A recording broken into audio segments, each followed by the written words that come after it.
अस्सलाम वालेकुम एवरीवन। आज अगेन आपके साथ एक बहुत ही इजी और क्विक रेसिपी शेयर कर रही हूँ। आज हम बना रहे हैं रेस्टोरेंट स्टाइल चिकन मलाई हांडी, जो कि बहुत जल्दी बन जाएगी और बहुत मज़े की बनेगी।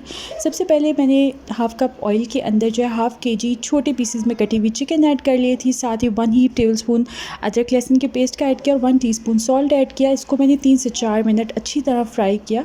उसके बाद 3 बड़े टमाटर की प्यूरे करके मैंने इसमें ऐड किया और जो बेसिक मसाले हम यूज़ करते हैं वो सब जाएंगे, जिसमें लाल मिर्च है, हल्दी है, ज़ीरा पाउडर है, धनिया पाउडर है, वो सब कुछ ऐड कर दिया इसके अंदर। थोड़ा सा हम इसको मिक्स करेंगे। इस पॉइंट पे इसको भूनने की ज़रूरत नहीं है, बस मिक्स किया और कवर कर दिया। इतना कवर कर लीजिएगा कि आपकी चिकन 80 to 90% टेंडर हो जाए।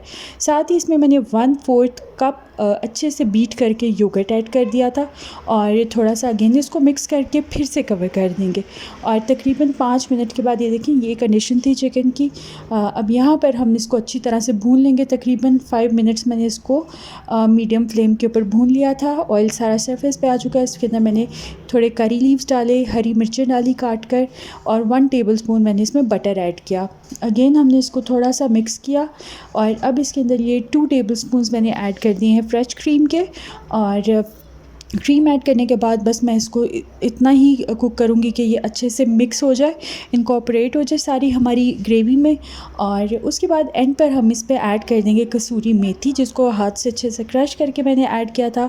तो बस सिंपल से इंग्रेडिएंट्स के साथ बहुत ही झटपट बनने वाली ये चिकन मलाई हांडी रेडी हो गई। ज़रूर रेसिपी को ट्राई कीजिएगा और अपना फीडबैक दीजिएगा। अल्लाह हाफ़िज़।